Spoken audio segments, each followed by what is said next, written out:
출애굽기 17장 우리 1절부터 7절까지의 말씀을 제가 읽도록 하겠습니다. 이스라엘 자손의 온 회중이 여호와의 명령대로 신 광야에서 떠나 그 노정대로 행하여 르비딤에 장막을 쳤으나 백성이 마실 물이 없는지라. 백성이 모세와 다투어 이르되 우리에게 물을 주어 마시게 하라. 모세가 그들에게 이르되 너희가 어찌하여 나와 다투느냐? 너희가 어찌하여 여호와를 시험하느냐? 거기서 백성이 목이 말라 물을 찾으매 그들이 모세에게 대하여 원망하여 이르되 당신이 어찌하여 우리를 애굽에서 인도해 내어서 우리와 우리 자녀와 우리 가축이 목말라 죽게 하느냐? 모세가 여호와께 부르짖어 이르되 내가 이 백성에게 어떻게 하리이까? 그들이 조금 있으면 내게 돌을 던지겠나이다. 여호와께서 모세에게 이르시되 백성 앞을 지나서 이스라엘 장로들을 데리고 나일강을 치던 내 지팡이를 손에 잡고 가라. 내가 호렙산에 있는 그 반석 위 거기서 내 앞에 서리니 너는 그 반석을 치라. 그것에서 물이 나오리니 백성이 마시리라. 모세가 이스라엘 장로들의 목전에서 그대로 행하니라. 그가 그곳 이름을 마사 또는 무리바라 불렀으니 이는 이스라엘 자손이 다투었으며 또는 그들이 여호와를 시험하여 이르기를 여호와께서 우리 중에 계신가 안 계신가 하였음이더라. 아멘. 기도하겠습니다. 하나님 아버지 감사합니다. 오늘도 저희를 이 자리에 불러주시고 또 살아계신 하나님을 예배할 수 있는 특권과 또 시간과 또 건강한 몸을 허락하심을 감사합니다. 아버지 하나님, 지금 이 시간은 굉장히 중요한 시간입니다. 우리가 하나님의 말씀을 통해서 우리의 삶을 돌아보고 또 우리의 삶이 주님의 은혜로 말씀의 능력과 복음의 은혜와 성령의 감동으로 변화받고 또 하나님의 백성으로 더욱더 다듬어져가는 그러한 시간이라고 생각합니다. 아버지 하나님, 우리 가운데 함께하여 주셔서 우리가 깨달을 수 있도록 하옵시고 특별히 이 모든 것 속에서 모든 성경은 예수 그리스도에 관한 것이라고 하였습니다. 그것을 우리가 깨달을 수 있도록 주님 도와주시옵소서. 예수님 이름으로 기도하옵나이다. 아멘. 저는 그 설교를 이 요리라고 비유하고 싶습니다. 하나의 요리다. 그래서 말씀은 요리 재료이고 목사는 요리사, 주방장으로서 성도들이 먹고 이렇게 즐길 수 있는 영양가 있는 그리고 맛있는 음식을 만드는 것이 저의 임무라고 이렇게 비유할 수 있다고 생각합니다. 그런데 그 때때로 여러분이 먹으시면서 맛있고 영양가가 있는 것인지 아니면은 그렇지 않은 것인지를 제가 궁금해할 때가 있는 것 같아요. 그래서 우리 집사람에게 최근에 이렇게 말했습니다. 지금 구약의 그리스도라는 설교 제목을 가지고 우리가 시리즈를 하고 있는데 사람들이 영양가 있게 먹고 은혜를 받는지 잘 모르겠다고. 왜냐하면 아무도 나한테 와서 말해주는 사람이 없어서. 그러니까 우리 집사람이 하는 말이 자기한테 와가지고 말해주는 사람이 있답니다. 그래서 무슨 뜻이 담겨 있는가. 부부를 하나로 보기 때문에 이 사모에게 이야기하는 것이 목사에게 피드백 주는 것과 같이 생각할 수도 있고 또 아마도 저한테 직접 이야기하기가 쑥스러워서 그럴 수 있다고 생각하는데 꼭 이 부분만이 아니고 우리는 이 표현이 굉장히 중요합니다. 그래서 여러분이 믿는 것, 그리고 아끼는 것, 사랑하는 것, 상대에게 관심 있는 것을 좀 표현하는 그런 신앙생활로 조금 나아갔으면 좋겠다. 그래서 말씀을 드립니다. 그래서 여러분이 이 신앙생활 가운데 하나님에 대해서 아까 기도하든지 뭐 찬양하든지 또는 설교하든지 그중에 여러분이 감동이 되시면 표현하시면 좋겠습니다. 그러면 하는 사람에게도 힘이 되고 또 하나님께도 영광이 되리라고 생각합니다. 자, 오늘 구약의 그리스도라는 제목으로 8번째 설교를 합니다. 여러분이 지금쯤 구약 속에 또는 성경 전체에서 큰 그림 속에서 주인공은 예수 그리스도이시고 하나님이 만들어 가시는 중심 스토리 라인은 하나님이 구원의 역사를 이루어 가시는구나. 누구를 통해서? 예수 그리스도라는 주인공을 통해서 거기에 대한 개념이 점점 자리 잡아 가시기를 바랍니다. 오늘 본문은 출애굽기 17장인데 전체적인 내용은 불평과 불만에 관한 내용입니다. 지금 르비딤이라는 곳에 이르렀는데 광야 속에서 지금 물이 없어요. 그래서 불평과 불만을 지금 터뜨리고 있는 그런 장면을 볼 수 있다. 그래서 믿는 사람이나 믿지 않는 사람이나 인생에서 불평과 불만은 상당한 걸림돌입니다. 믿는 사람들은 불평과 불만이 하나님을 향한 신앙생활의 걸림돌이 되지만 믿지 않는 사람들은 불평과 불만이 행복으로 향해 나아가는 길에 걸림돌이 됩니다. 그래서 믿지 않는 사람들은 행복을 방해하는 불평과 불만을 이기기 위해서 불평과 불만을 가져다주는 조건들을 바꾸거나 제거하는 것이 선택이 될 때가 있다. 그래서 와이프가 나에게 마음을 행복의 걸림돌이 되면 이혼해버린다든지 아니면 직장이 나의 행복의 걸림돌이 되면 그만둬버린다든지 하여튼 그러한 선택을 하게 된다. 그런데 믿는 사람들에게 불평과 불만은 행복이 아니라 그 정도를 넘어서서 믿음 생활에 상당한 걸림돌이 됩니다. 그래서 오늘 내용 속에서 제가 구약의 그리스도라고 해가지고 그리스도를 소개하고 그리스도를 부각시키고 그리스도가 말씀의 중심인 것도 이야기하지만 동시에 설교 속에서 여러분이 적용할 수 있는 여러분의 삶 가운데 적용되어야 될 부분들을 발견해야지 여러분에게 정말 영향가 있는 설교가 될 수 있다고 생각합니다. 자, 오늘 이 17장에 나와 있는 이 장소에 지난주에 창세기 28장에서 야곱의 이야기에서 오늘 여기까지 오기까지 이스라엘 백성은 약 500년의 시간이 흘렀습니다. 창세기 28장에 야곱이 그 다음에 12아들을 낳아서 이스라엘의 시조가 되고 그 12아들은 이스라엘의 각 지파의 족장이 됩니다. 그런데 이 야곱은 아들을 낳고 딸을 낳고 그 다음에 그들이 자녀들을 낳아서 약 70여 명의 자손들이 생겼는데 가나안 땅에 있으면서 가나안 땅에 대대적인 글로벌한 전 세계적인 흉년이 들어서 가족들이 굶어 죽게 생겼는데 하나님께서 그것을 미리 아시고 예비하신 하나님께서 야곱의 11번째 아들 요셉을 형들의 미움을 받아서 애굽 땅에 이집트 땅에 팔려가도록 노예로 팔려가도록 만드셨어요. 그리고 이집트 땅에 노예로 팔려간 11번째 아들 요셉은 거기서 흉년이 다가온다는 꿈을 해석하고 난 다음에 바로 왕의 총애를 입어서 그 나라에서 국무총리가 되는 감옥에 갇혔던 죄수 신세에서 일약 국무총리가 되는 그러한 높은 자리에 올라가는 성공을 이룹니다. 그래서 그 성공을 통해서 하나님께서는 당신의 백성들, 이 이스라엘의 태동에 해당되는 그 70여 명의 당신의 백성들이 그 애굽 땅으로 이주해서 거기서 식량을 공급받고 멸족하지 않고 고센 땅이라는 비옥한 땅을 받아서 거기서 계속적으로 민족으로서 틀을 만들어 가도록 만들어 주셨다. 여기서 보듯이 우리가 요셉의 이야기를 읽을 때 하나님을 믿고 역경을 견디고 믿음을 저버리지 않으니까 이렇게 성공하고 이렇게 출세하더라. 여기서 이야기가 끝난다면 전혀 성경적인 해석이 될 수가 없습니다. 성경 속에 나오는 성공한 사람들, 올라간 사람들, 높은 지위에 올라간 사람들의 모든 성공과 모든 높아짐 또는 모든 낮아짐과 가난함조차도 하나님이 만들어 가시는 구원의 역사 속에 연결되어 있지 않으면 무의미한 것입니다. 하나님께서 여러분에게 성공을 주시거나 높음을 주시거든 그것이 반드시 하나님의 구원의 역사와 연결되는 그 의미를 발견하지 못하면 여러분의 성공과 여러분의 높아짐은 전혀 무의미한 허무한 것이 되고 맙니다. 그래서 성공과 높아짐을 줄 때 특별히 조심하시기 바랍니다. 나의 성공과 나의 높아짐이 하나님의 나라와 어떠한 관계가 있는지를 생각해 보셔야 된다. 아무튼 요셉의 성공을 통해서 이 야곱의 자손들은 애굽 땅으로 이주를 해서 70여 명이 갔었는데 약 400여 년 만에 300만 명 가까운 거대한 민족과 나라를 이룹니다. 비록 애굽 땅에서 종살이를 했지만 그 당시 세계에서 가장 강대국인 애굽 땅에서 종살이를 했기 때문에 외침에 이 위협이 없었기 때문에 그 속에서 자손이 많이 번성해서 종들이었지만 노예 상태였지만 거대한 민족을 이루는 그러한 역사가 있었다. 그래서 애굽은 하나님께서 이스라엘의 민족화를 위해서 들어쓰신 인큐베이터 역할을 하는 것이 애굽입니다.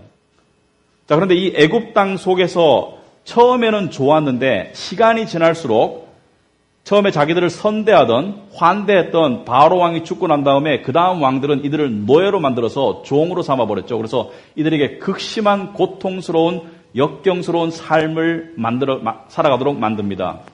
성곽이나 피라미드 건설에 동원하고 그리고 이들을 이 양식도 충분히 안 주고 그리고 나중에는 너무 번성하니까 이 남자가 태어나면 죽여버려라 이렇게 명령을 하는 그런 지경이 이르렀을 때 출애굽기 2장 23절에 보면 이런 말씀이 나옵니다.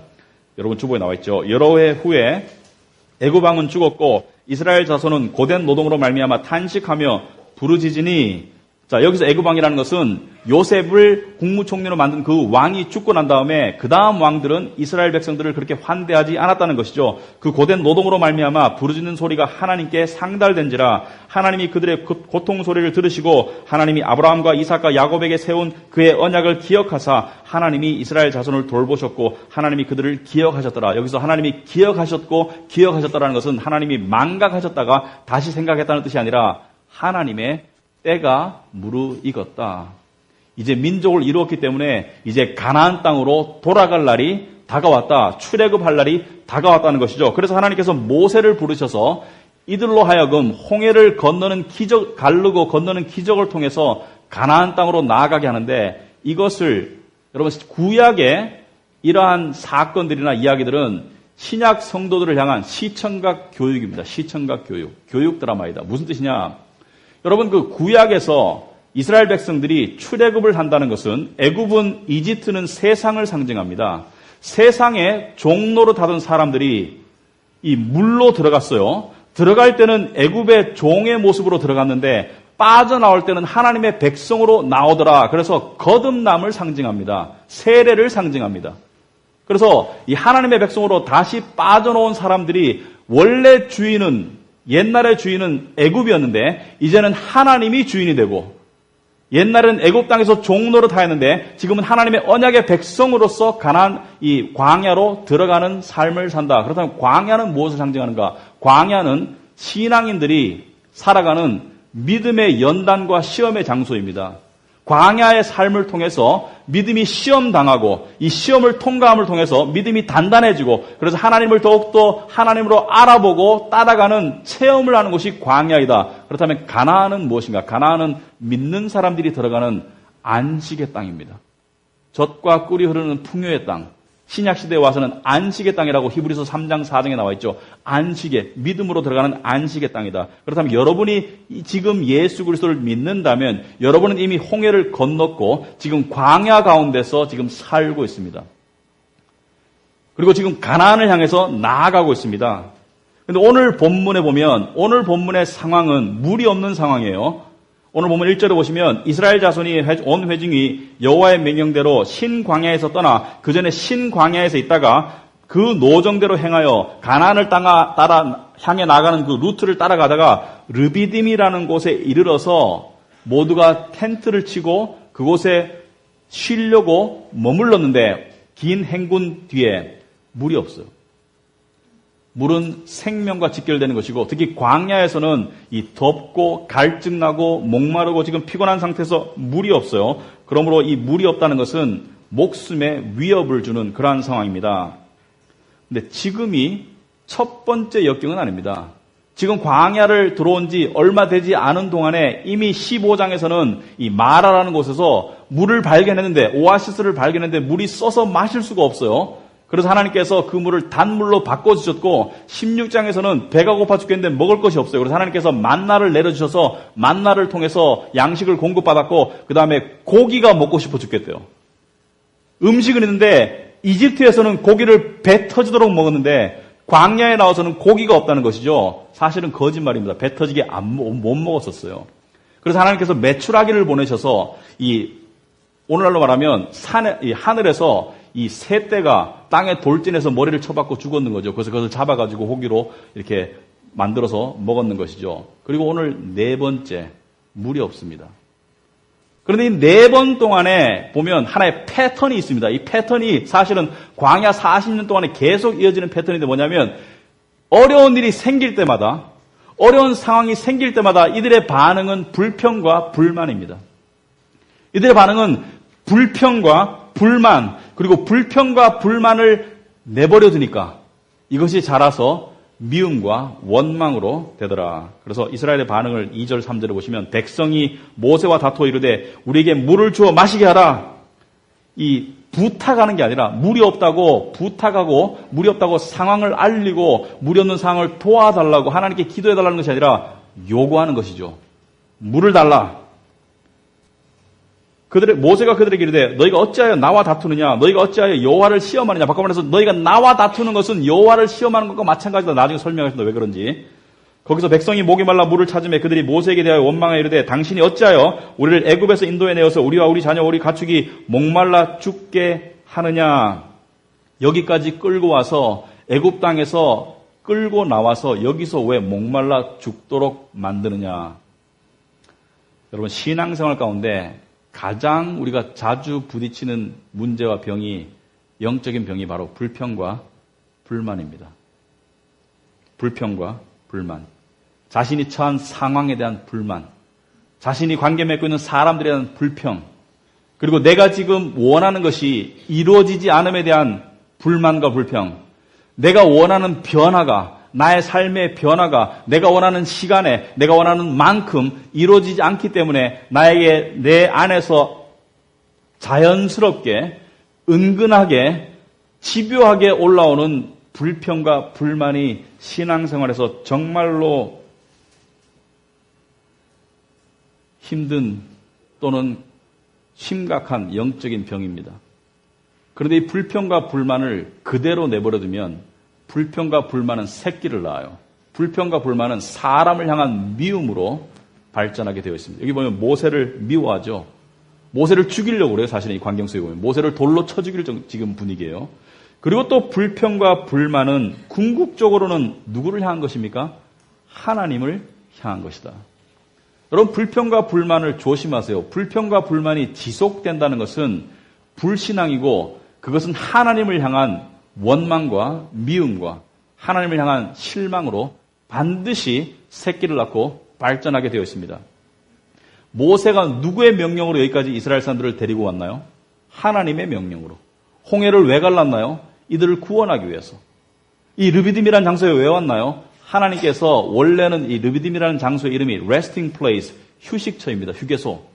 그래서 이 신광야에서부터 여기까지 걸어오고 난 다음에 휴식하라고 하나님께서 지금 이 텐트 치고 이 정착하게 만드신 곳이 르비딤, 안식처, 휴식처인데 여기서 휴식은 하긴커녕 불평과 불만만 하고 있어요.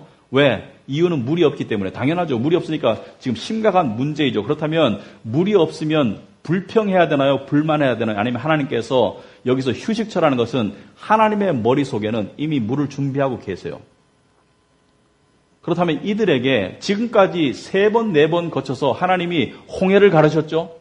죽을 뻔했는데 홍해를 갈라주셨잖아요. 그들을 보호해주셨고 구름기둥과 불기둥 그들을 인도하셨고 그 다음에 이 물이 있어서 못 먹겠다고 불평과 불만했을 때 하나님께서 단물로 만들어주셨고 그 다음에 하나님께서 배고파 죽겠다니까 만나를 매일 내려주셨고 그 다음에 고기가 먹고 싶다니까 메추라기를 보내주셨으면 지금쯤이면 하나님께 솔직하게 겸손하게 하나님 마실 물이 없습니다.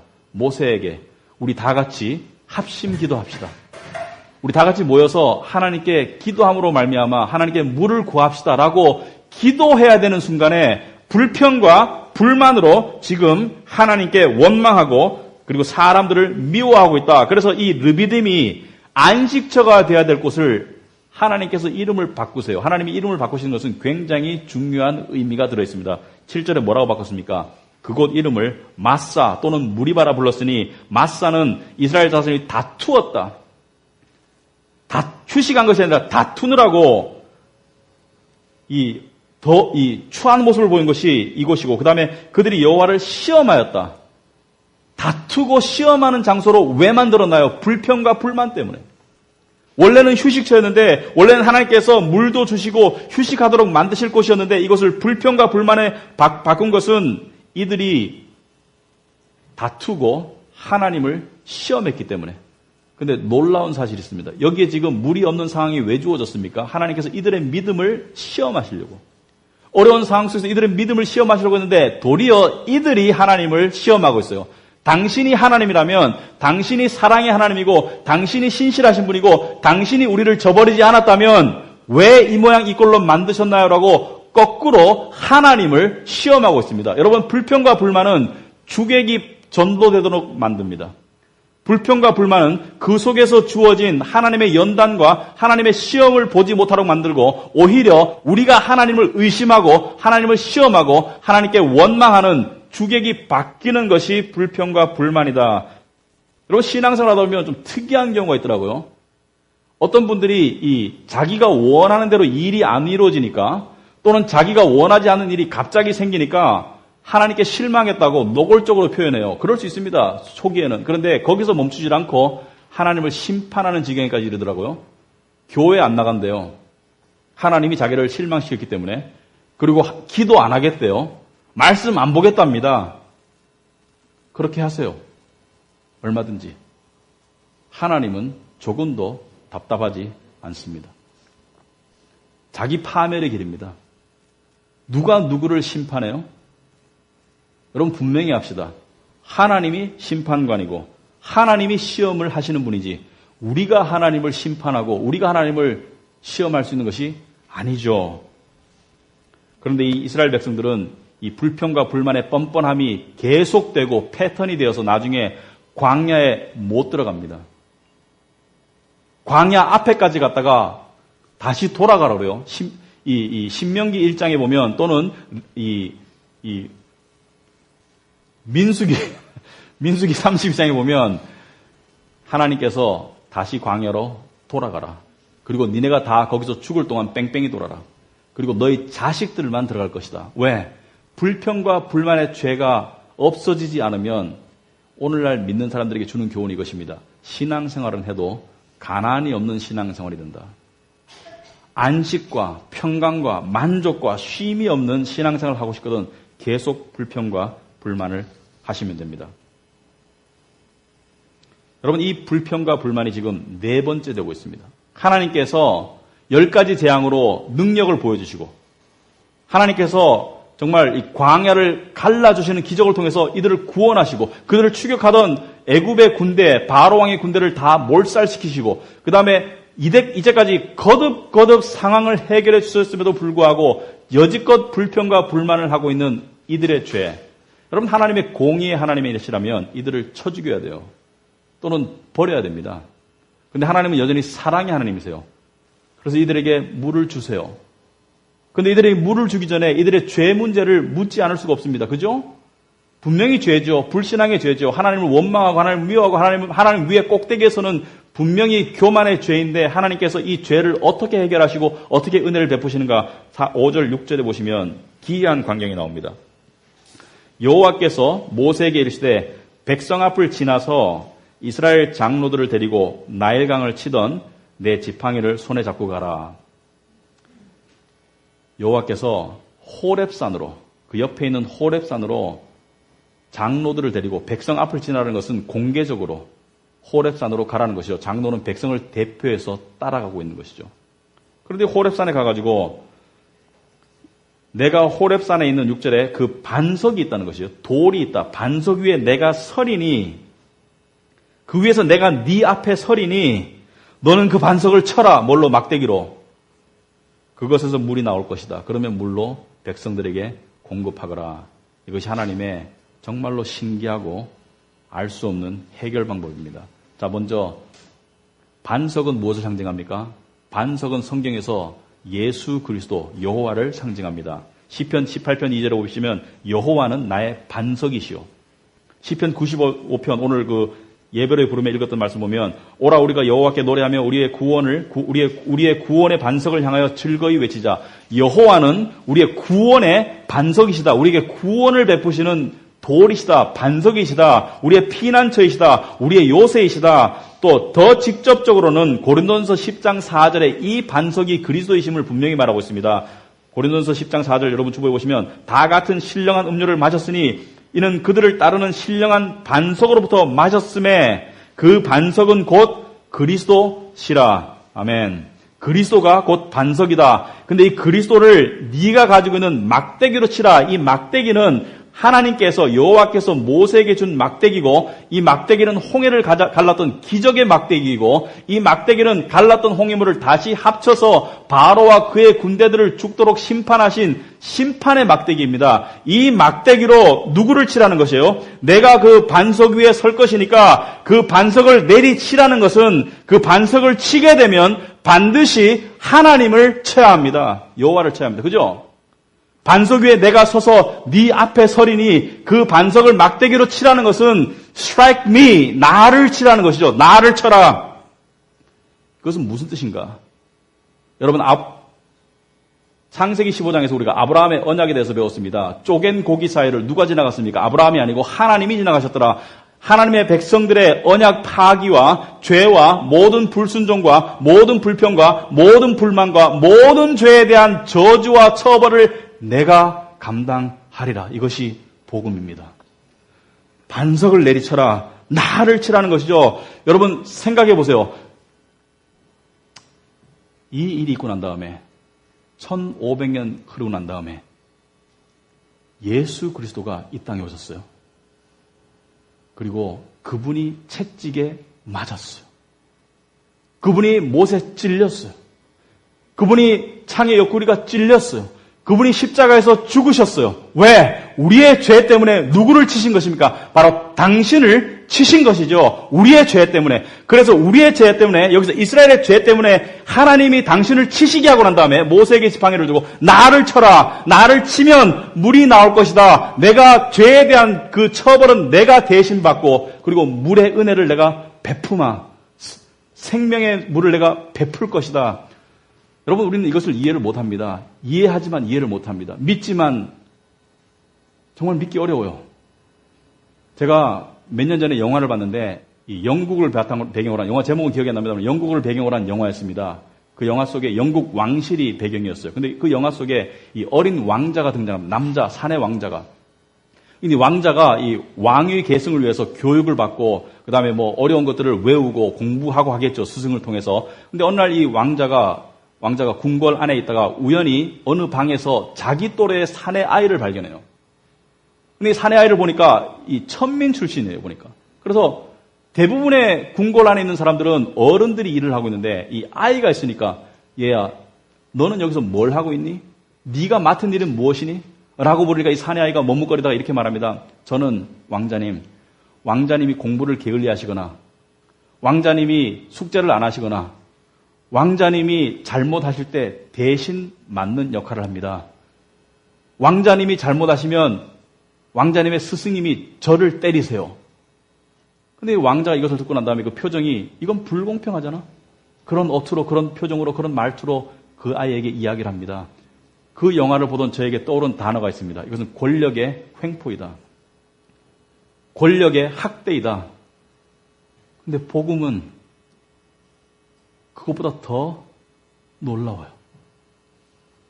우리 같은 죄인의, 우리 같은 천민의, 나 같은 하잘것없는 자의 모든 잘못 때문에 하늘나라 왕자를 때리시는 거예요.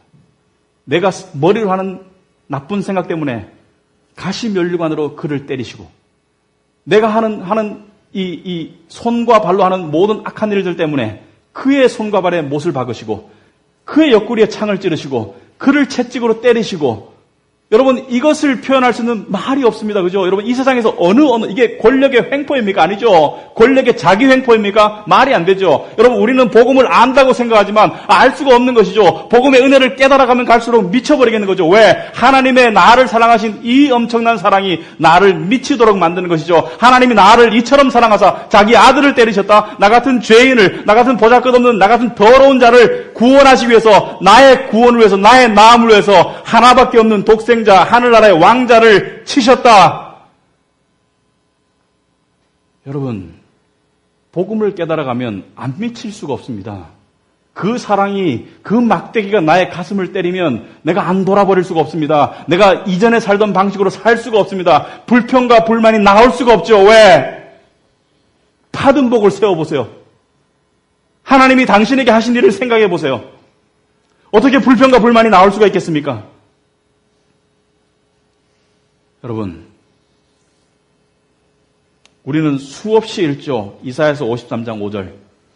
그가 찔림은 우리의 허물 때문이요. 그가 상함은 우리의 죄악 때문이라. 그가 징계를 받음으로 우리는 평안을 누리고 그가 채찍에 맞음으로 우리는 나음을 받았도다. 그가 찔림은, 그가 상함은, 그가 맞음은, 그가 징계를 받으면, 그가 모든 것을 당하면 다 나의 허물 때문에 하나님께서 당신의 하나밖에 없는 하늘 왕자를 때리셨다. 그 귀한 몸에 상처를 내으셨다. 예수님께서 인간의 모습으로 오신 것은 내가 당할 수 있는 그 고통을 당할 수 있는 몸으로 오신 것이죠. 그래서 내가 당해야 될 고통, 내가 당해야 될 수치, 내가 당해야 될 죽음을 다 대신 당하신 것. 이것을 우리는 복음의 은혜라고 말합니다. 이것을 우리는 알지만 몰라요.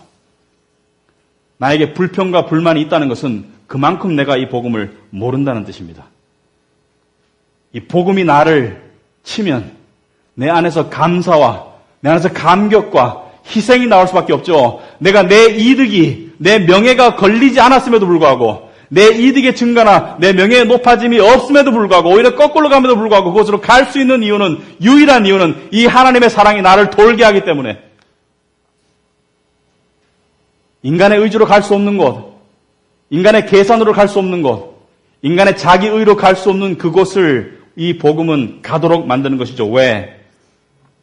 하나님의 우리를 향한 사랑이 그런 것입니다.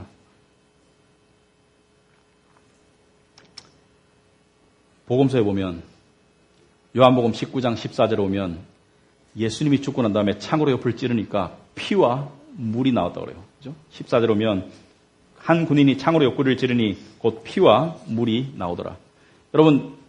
여러분 죽은 사람 창으로 찔러본 사람 없겠지만 찔러봤자 피밖에 안 나옵니다.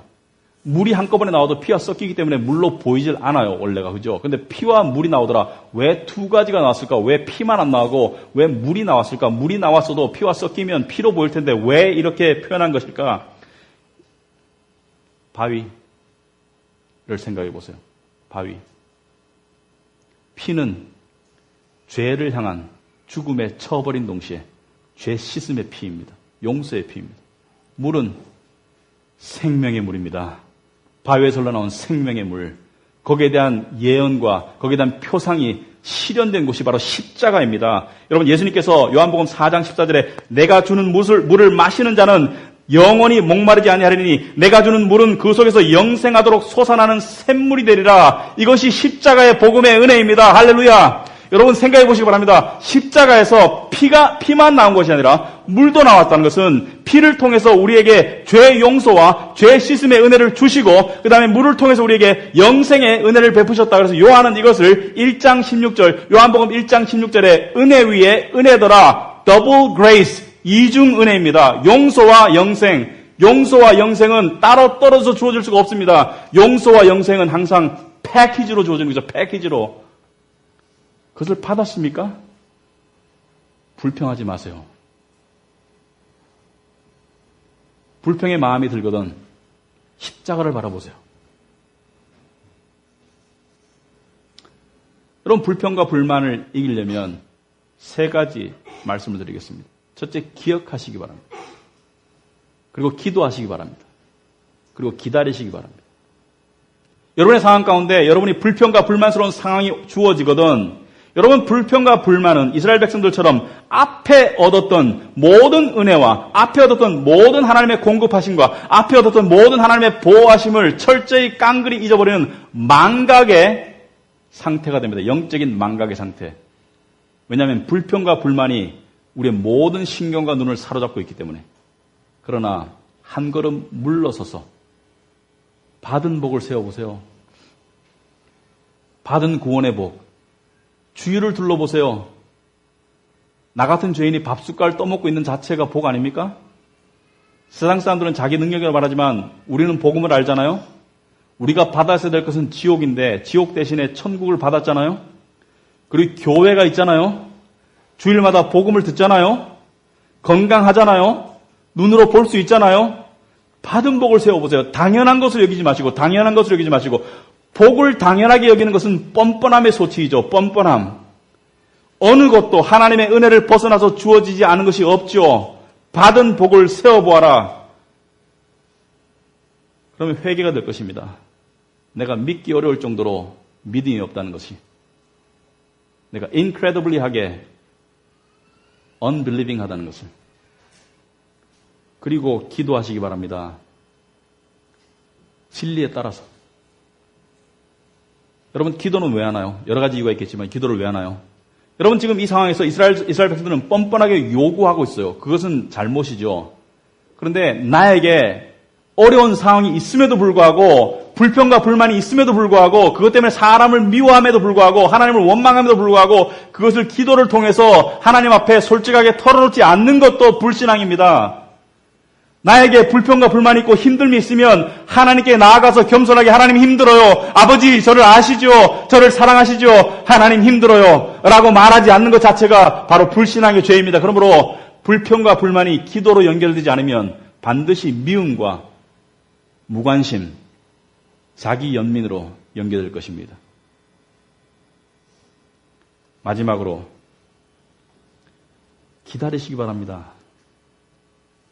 여러분, 기다릴 가치가 있는 것이 있고 기다릴 가치가 없는 것이 있습니다. 떠난 애인은 기다리지 마세요. 돌아올 확률이 1%도 안 됩니다. 그러나 하나님은 기다리세요. 왜냐하면 하나님은 반드시 응답하십니다. 반드시 응답하세요. 자기 아들을 로마서 8장 30절에 자기 아들을 아끼지 아니하시고 우리 모든 사람을 위하여 내어주신 이가 어찌 그 아들과 함께 모든 것을 우리에게 주시지 아니하겠느냐. 여러분이 예수 그리스도를 받은 것을 믿는다면 여러분이 기도한 모든 것에 대한 응답을 여러분이 기도하는 것이나 생각하는 것에 더 넘치도록 능히 하실 일을 왜 기다리지 못하는가. 로마서 15장 13절에 소망의 하나님이 모든 기쁨과 평강을 믿음 안에서 너에게 충만하게 하사 성령의 능력으로 소망이 넘치게 하시기를 원하노라. 여기 보시면 소망의 하나님, 그 소망의 하나님을 믿는 믿음 가운데 충만하면 기쁨과 평강의 삶이 되고 불평과 불만이 사라지게 된다. 왜? 소망은 불평과 불만을 해독시키는 해독제일 뿐만이 아니라 기쁨과 평강을 만들어내는 그러한 묘약입니다. 소망.